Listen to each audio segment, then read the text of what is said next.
السلام علیکم ورحمۃ اللہ وبرکاتہ۔ بسم اللہ الرحمن الرحیم۔ بیوی کے پاس جانے سے پہلے یہ دعا پڑھیں۔ صحیح بخاری حدیث نمبر 141۔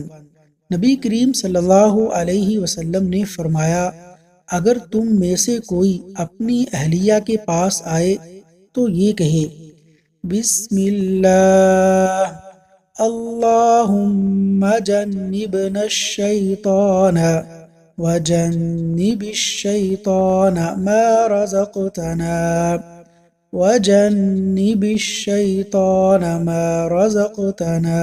ترجمہ: اللہ تعالیٰ کے نام کے ساتھ، اے اللہ ہمیں شیطان سے بچائیے اور شیطان کو اس بچے سے دور رکھیے جو آپ ہمیں عنایت فرمائیں گے، اور اگر انہیں بچہ دیے جانے کا فیصلہ کیا گیا ہو تو شیطان اسے ضرر نہ پہنچا سکے گا۔ اللہ تعالیٰ عمل کی توفیق عطا فرمائے، آمین۔